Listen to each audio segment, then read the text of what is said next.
Welcome to the Make a Mental Note podcast, where mental health professionals share information and perspectives that illuminate, educate, and is worthy of a mental note. And now your host, Chris Quarto.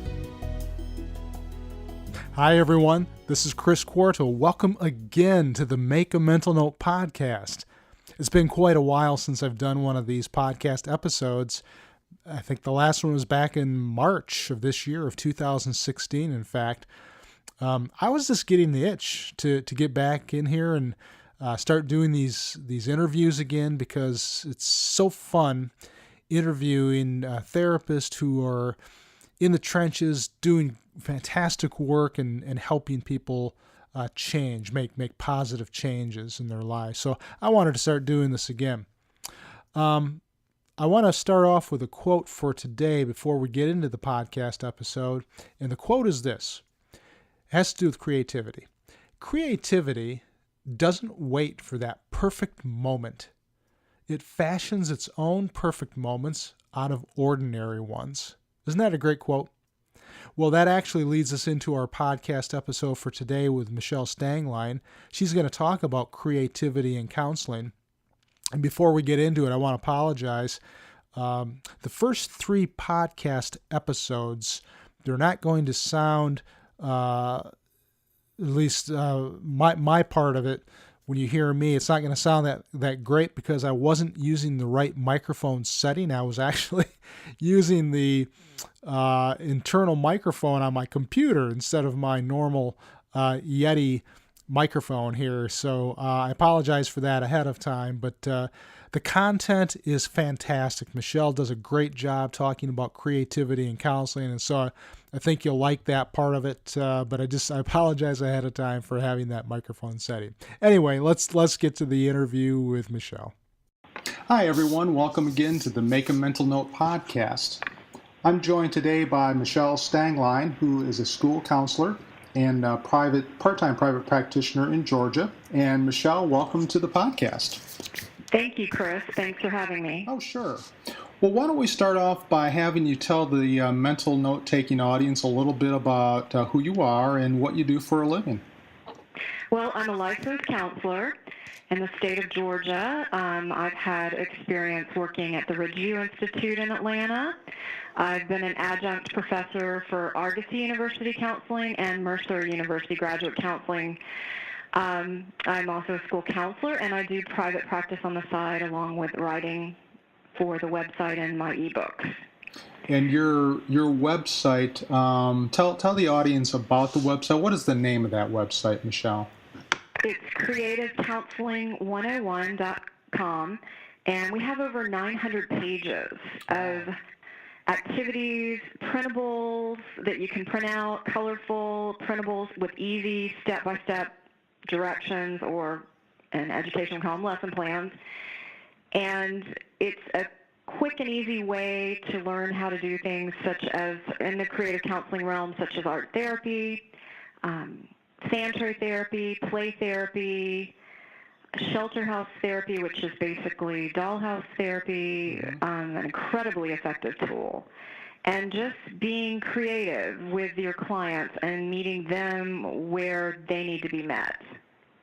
That sounds like a fantastic resource, and we're going to make sure to put that in the show notes today. So if anybody wants to check that out and find out what you're doing there, that they'll be able to access that. But that sounds like a wonderful, wonderful resource. And you sound like an incredibly busy person too, with everything that you have going on there. You had mentioned something when you were saying a little bit about yourself. You said that you had worked at some sort of an institute in the Atlanta area. What institute was that, Michelle? Well, I worked for about 4 years at the Ridgeview Institute and the Adult Mental Health Unit. My goal has always been to work with kids. I was a teacher before that, taught for 7 years in the elementary sector. And, you know, as we all know in counseling, you don't always get to pick your first job. That's right. You take what you can get. And I wasn't that interested in working with the drug-addicted population.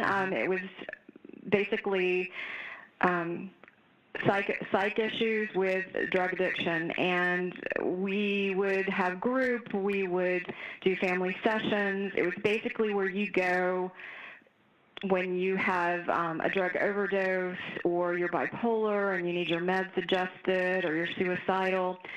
So you would stay there for 4 or 5 days was the average, and then you'd go on to the longer-term therapy at the halfway house or with your private counselor. And I learned quite a bit doing that because you're never fully prepared. Yes. In school, no matter how wonderful the school is, you sink or swim. And I saw a lot of counselors, thinking it was terrifying to have someone hooked on drugs that was detoxing and going through the medical issue part, and then trying to do group with them and their families. So I learned that creativity was my best friend, and if I could be creative, I could get through it to help that person at the mental institution. That's fantastic, and I want to talk more about creativity as we go along. But I had a similar experience where I've worked in community mental health in the past, and you were talking about not being prepared for everything in your college education, and I think that's true. I think a lot of what we do as counselors and therapists is that a lot of the stuff we just have to learn as you go along, learn on the job, and hopefully you have colleagues that you're working with and you're in a supportive environment where people will show you the ropes. So if you're in that sink or swim situation, you're able to swim and get through it okay. And a lot of what I found with myself and with my students in graduate school, the fear of how to do therapy should be something that naturally happens. It's where you connect with your clients, with your student, and we don't do therapy in the school system, but we do a milder form of it. Yeah. I call it, basically counseling. And we are allowed to counsel in the school setting, but not cross that line with therapy. Sure. When we're too busy worrying about how does therapy work, we're not thinking about our client or students. It becomes about us.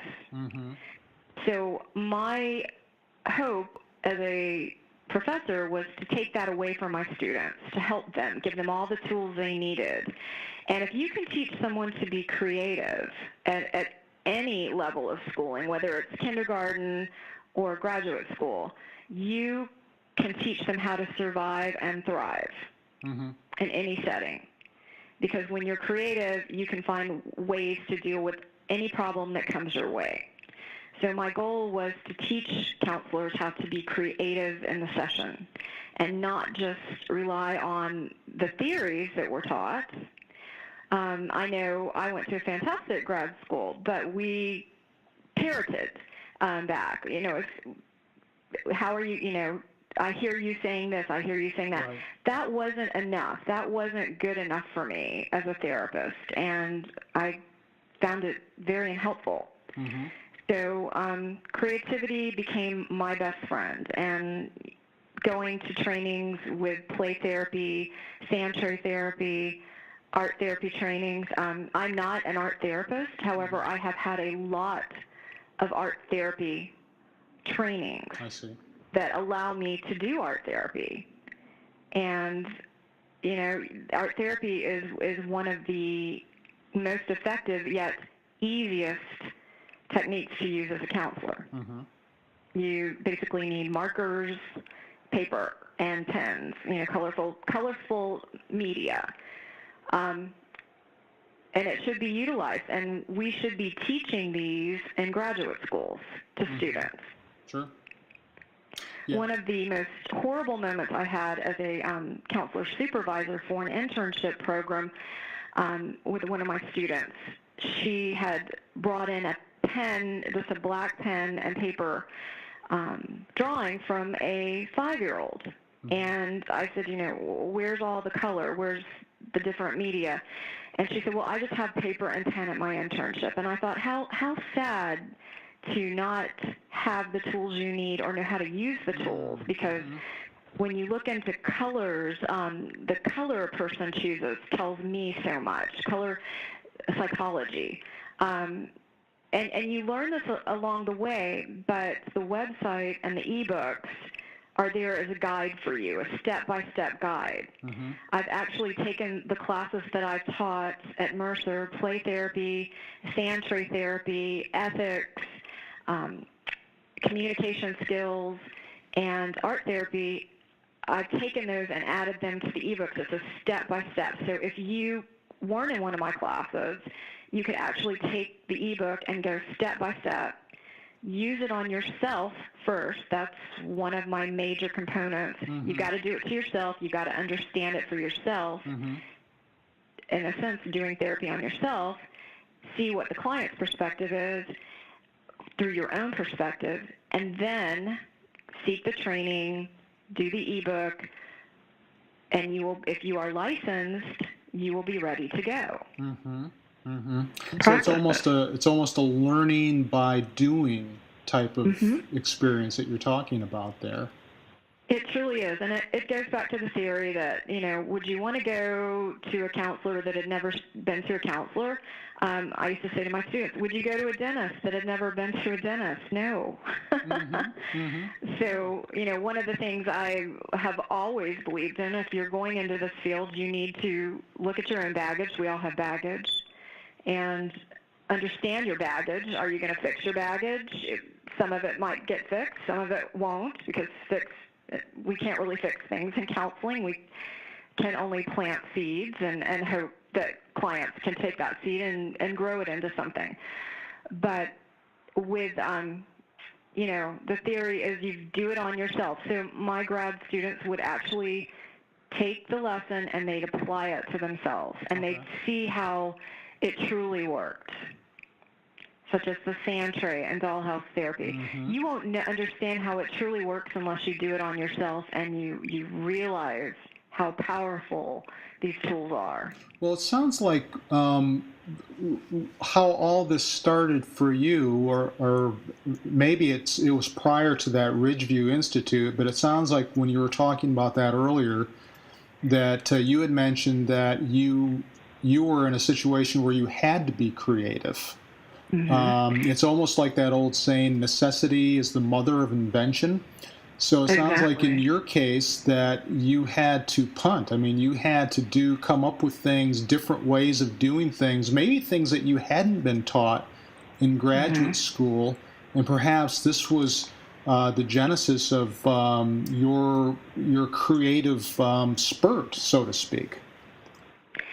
I think that's correct. And, working in the school setting that I worked in, working with inner city children who had seen so much trauma in their life, as a teacher, I had to work on discipline issues and help them so that they could learn.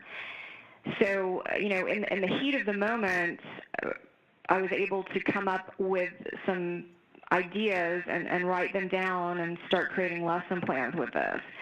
So these are tried and true things that I use for my students, for my clients. I wish when I had first started as a counselor, I had these tools, because I remember talking to some counselors about group, and we had a little paper that said, point to how you're feeling, and it's these images, some are laying on trees, up high on the trees, some are down on the ground, and we keep using this over and over again. Well, the recidivism rate at Ridgeview was often high. People would come back for addiction, and we'd have people actually say, well, we did this before.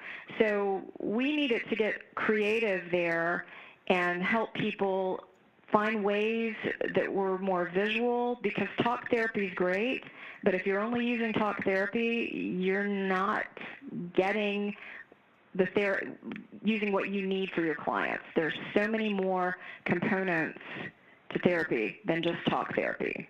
What is so you've used these creative approaches, and why do you think, or how do you think, they help clients tap into their feelings and their thoughts and their issues? How does that all work, Michelle? Well, one of the things that first catches your eye with the lesson plans. And again, there's many free lesson plans on the website, over 900 techniques and ideas with printables. They're very colorful, so the color catches your eye. And it makes you look deeper into yourself with the activities such as the sand tray.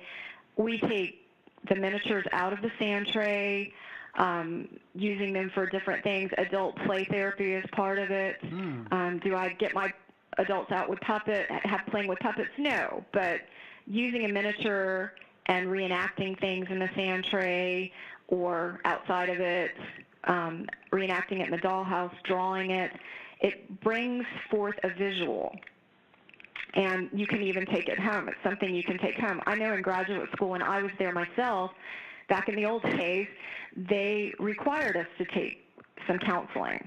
And I remember going in and we just talk, and we talk, and we talk, and I was actually getting bored with my sessions because, what are we going to talk about today? And I remember saying to the counselor, is this all you've got? Do you have anything else?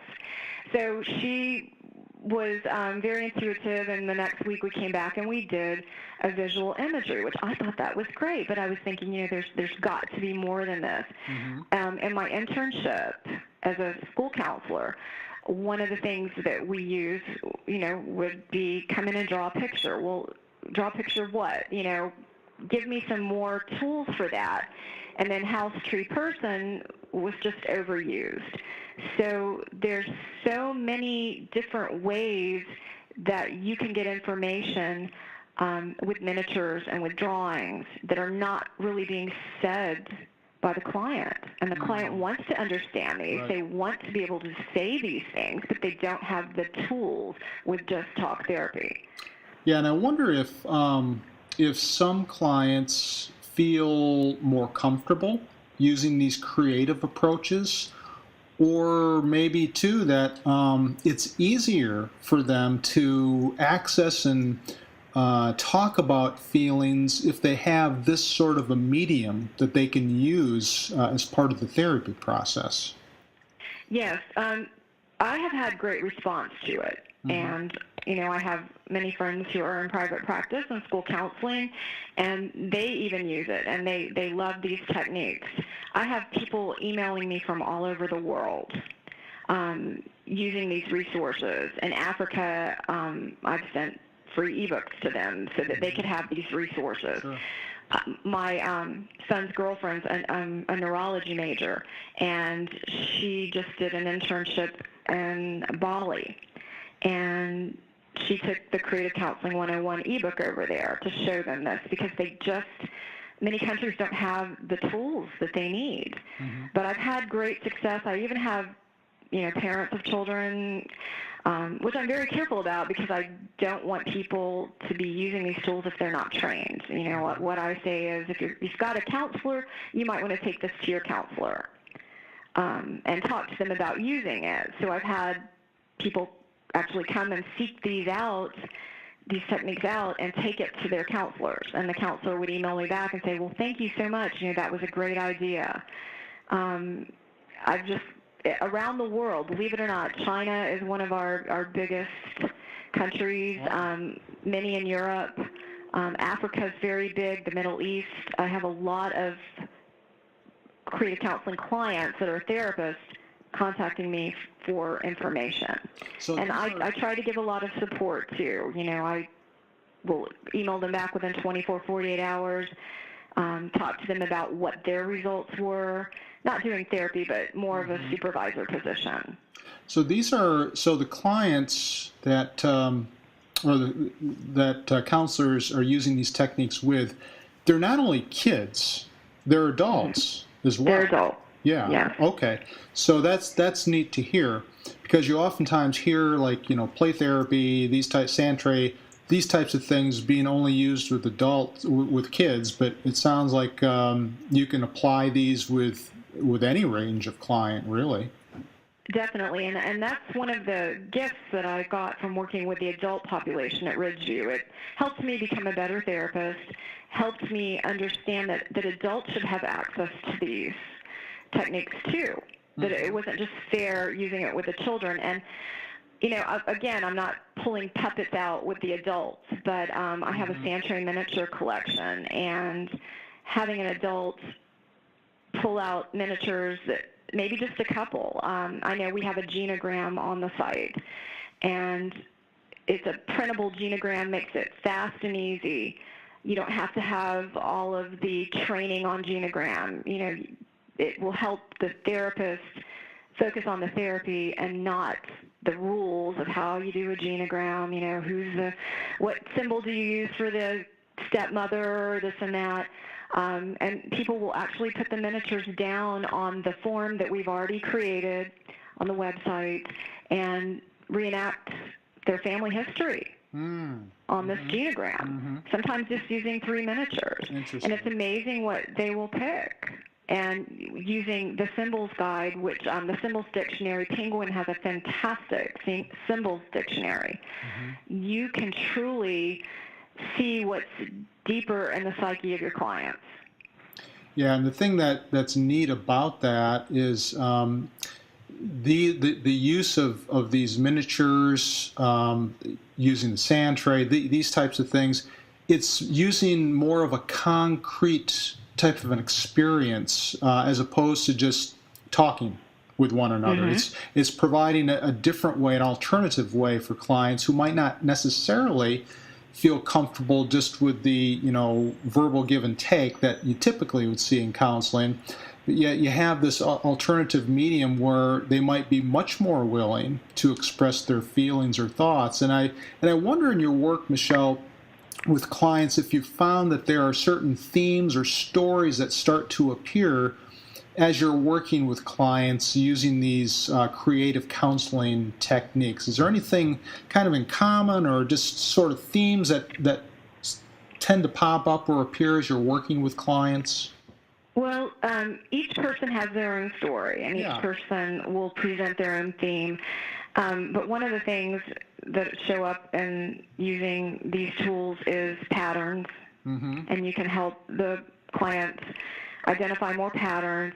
It's a good way to get people talking, too. I never get stuck in therapy anymore because I've got the tools to offer someone or suggest to someone if they're stuck, but usually they have no problem going around and picking up a miniature or doing some art. It truly shows the dynamics of a person's psyche and brings forth. So we don't get stuck when we talk. And if you've got someone who's a reluctant talker, as most teens can be, this is ideal for them as well. It just opens up a whole world, and to see that aha moment on a client's face when you've translated a piece that they picked up. I know the other day I had one of my clients pick up a mermaid, and I noticed that she portrayed many people in her family with mermaids. So looking at the mermaid in the dictionary, it was stating how she was afraid of her femininity and struggling with her femininity. It was an eye-opener to her that symbol could actually describe something she had been struggling with her whole life, and the family pattern of struggles with women in her life. Color therapy is also important. What you wear that day, what your client comes walking in, what you're wearing, that is saying something. Everything says something if you look deep enough. And that's part of the creative therapy. I often tease people with the color that they choose for their car. There's a reason that you chose red for your car. You like the power. And everything has a meaning, and you just have to look deep into it and then helping your client translate that. With the Symbols Dictionary, I also use dreamdictionary.com quite a bit. When I have children come in for behavior issues, they'll pick an animal, and they will put this animal in the sand tray, or just use it with some of the different worksheets that the printables that I have on the website. It tells what their agenda is for their behavior. You know, are they power struggling? Are they seeking attention? What do they want? Had a child the other day pick a giraffe. Mm-hmm. Giraffe has a long neck, likes attention. And it shows me a lot. I can go and talk to the teacher or the parent, too, and say, you know, this is the kind of behavior we're dealing with. Whereas a child that picks a lion is going to be a completely different issue with behavior and how you deal with it than the child that just needs attention. Mm-hmm. Sounds like you're pulling in some Adlerian theory into that, too, in terms of how you interpret some of those things. Definitely my base is Adlerian, yes. Okay, that's great. I was wondering, too, if, you know, as I was listening to you talk about this, if you've had clients in the past who were initially resistant to participate in counseling and then shifted to more of these creative approaches, and they seem to be more willing to participate that way as opposed to just a traditional talking therapy. I really have more resistance from other counselors. Believe it or not. I've had one of my counselor friends said, oh, you're doing voodoo in the sand tray. No, that's not it.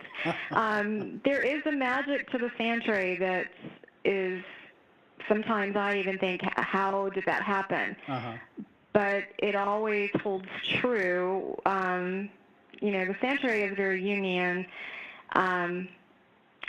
and it's absolutely amazing to me when I see it happen. And the clients might be a little hesitant at first, but once they get that aha moment, they're hooked. They want more. They want to seek more and delve deeper into their psyche. Yeah, that's really cool.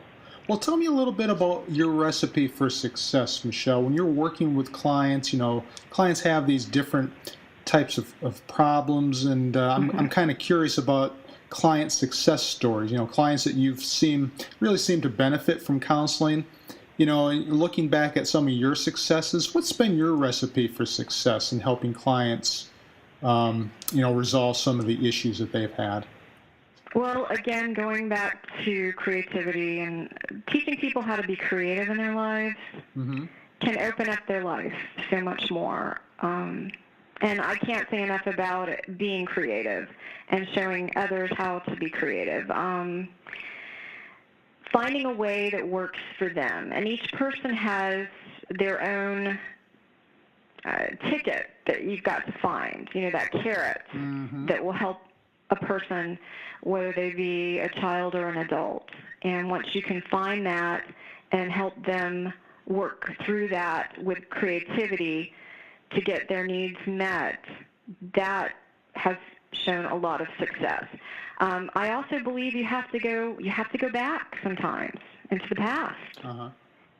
And you know, nobody is going to be 100% fixed, even with 100 years of therapy with Sigmund Freud. You're just not going to be fixed.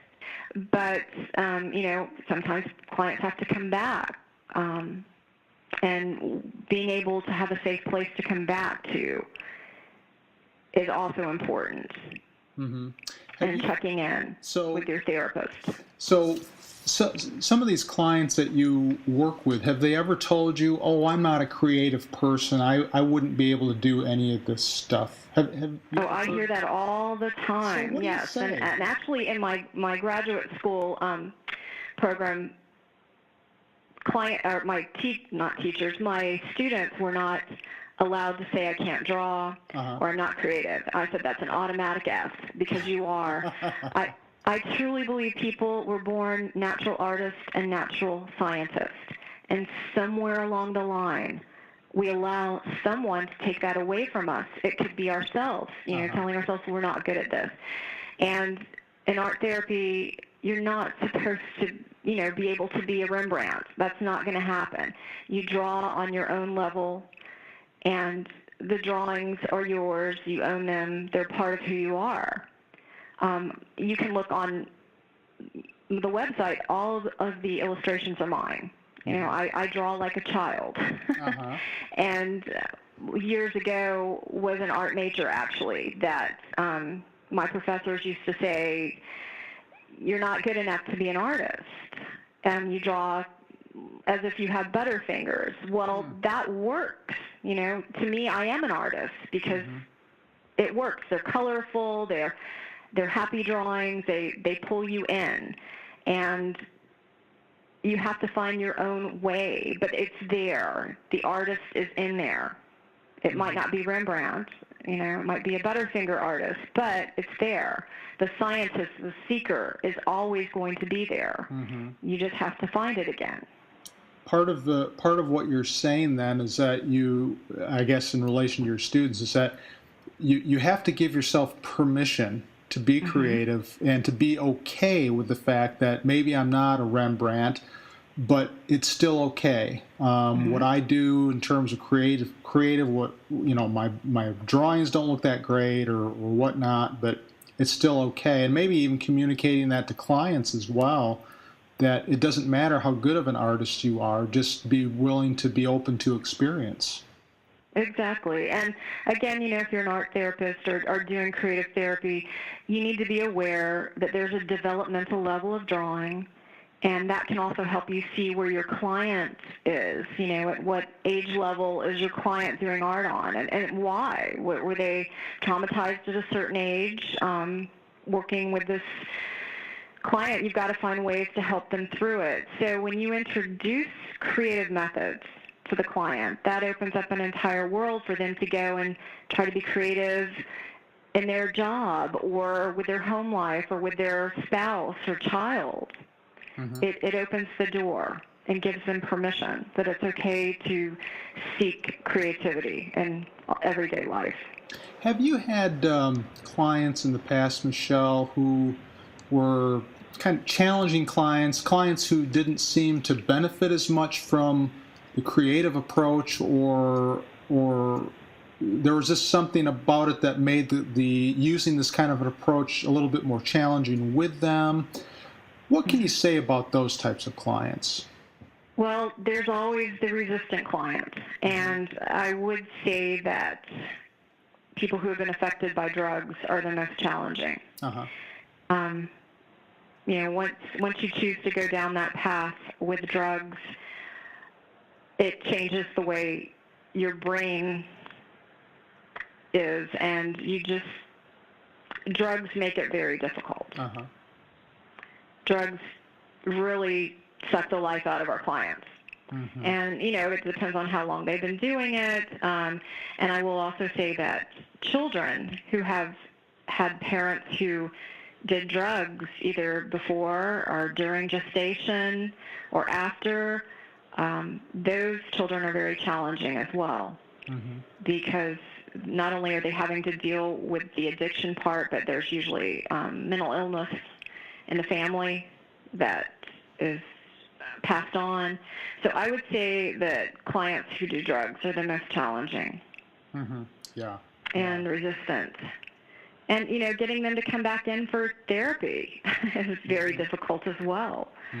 So I think drugs are really robbing children of a future, and people need to think twice about what they're doing. And we don't know enough about what drugs do to children. Even if you took drugs at 21 and you had a baby at 30, that drug can affect you and that your baby. And we don't truly know what's going on with these children, and I hate to call them drug babies, but they are a different type of student or client that we're dealing with, and that's the biggest challenge today. Yeah, I think there are a lot of developmental issues that figure into the equation there that can make it very challenging to do that kind of work with those clients, not only with the clients themselves, their kids, but also with their parents. And exactly. Yeah, I was wondering if you know, you have let's say a graduate student or maybe a practitioner who's listening to this podcast, and they're kind of intrigued by this. What would be a good place for them to start if they wanted to start incorporating a little bit of creativity into their counseling? What would be a good place for them to start? Well, the Creative Counseling 101 Activity and Technique ebook is the first book. It's won some awards, and it's a warm-up to creativity. All right. It encompasses sand tray, play therapy, all of the creative therapies in one cluster. And we also have, you can get the entire set of all 4 ebooks for $98.95. So you basically save over $60 on that. For your listeners, if they do purchase the 4-set book, I will be very glad to send them the Art Therapy book, Art Therapy 101 ebook, for free. So they would have to mention your podcast to me in an email, and I will send them the link to the Art Therapy book. Okay, I'm sure we'll have a lot of people who are interested in that. I'll make sure and put that in the show notes as well. Okay. Well, this last part of the interview is what I refer to as make a mental note, and it's something that you feel is important for the audience to make a mental note of in terms of improving their mental health or relationships. Do you have a tip or a suggestion, maybe some words of wisdom that might help an audience member improve their mental wellness or relationships? Well, the first part, as we've been trained as therapists, is look to the medical piece first. Mm-hmm. Are you living the life that you're trying to get your clients to live? Are you getting exercise? Are you eating healthy? Watching your weight? Drinking less? What are you doing for your benefit? Mm-hmm. Getting outside every day. I knew, working in the mental institution, we had people that would never go outside. Mm-hmm. Of course you're going to be depressed if you don't go outside and get some sunshine every day. Yeah. So taking care of your own body and mind, doing meditation, doing some yoga, getting out there, doing something different. Live the life that you want your clients to live is very important. I know many counselors out there aren't taking care of themselves. Yeah. And to be the best you can be for your clients, you need to be the best you can be for yourself. A lot of those basics, right? A lot of those basic things that you take for granted, but really are important to actually implement in your life just for basic mental wellness. That sounds great. Well, and one of the things I'm doing right now, a new therapy, is flower impact therapy. Uh-huh. And it's just about getting people out and bringing nature in. There's very powerful things when you give someone flowers. You have 3 days of positive endorphins kicking in for you, kicking in for the person that you gave the flowers to, whoever's watching you give the flowers. It's amazing. And just getting outside, I know we've started a garden at our school, and just having our kids go outside. It's funny that the kids who have the most behavior issues are pros in the garden. They're really taking charge, digging, planting, watering. It's amazing just being outside, what you can do and how you can make life better. It's another one of those creative approaches, isn't it? It is. Adds a little nature touch to it. Yeah, that's great. Well, Michelle, how could a potential client or parent contact you if they're interested in setting up an appointment with you for counseling? Well, the website, creativecounseling101.com, and, right now I am not taking clients, but I do take more in the summer. I'm having to, monitor myself and pace myself, so I'm not bringing in any new clients at this time. However, I do in the summer, but if you need any help, a great resource, I will answer your email if you give me about 24 to 48 hours. Okay. And be happy to help that way. So there's a contact on the Creative Counseling 101 website. Okay, that's great. Well, Michelle, I really appreciate you coming on for the podcast today. I think that you talked about a lot of useful things that not only graduate students and therapists can use, but also things for people who are considering counseling that they might want to work with a person who has more of that creative approach, and it might be easier for them if they found somebody who did use that approach. But I really appreciate you coming on and sharing your thoughts with us today. Thank you so much for having me. I enjoyed it. Okay, thanks. All right, a lot of good stuff there with Michelle. My mental notes takeaway for today's interview is this, that creative counseling approaches, they provide opportunities for clients to learn more about themselves that go beyond traditional talk therapy. I mean, if you can teach clients how to be creative in their lives, that can open up a lot of opportunities that they might not have otherwise discovered. Now, here's my question for you. Should creative counseling approaches only be used with children? Well, and the answer is no. I mean, Michelle mentioned that she's used miniature sand tray therapy with adults to help them work through issues. The key is for the client to be open to using these approaches. And for some clients, it actually may work out to be a therapeutic experience to use approaches like this. So that's good food for thought. Well, if you like the show notes for today's podcast interview, please visit my website, chrisquarto.com. And it's been a while, so I'll tell you how to spell my name. It's CHRISQUARTO.com. And also, if you like what you're hearing, then please spread the word to your friends and colleagues. I've had thousands of downloads already, and I really appreciate those of you who have been loyal listeners.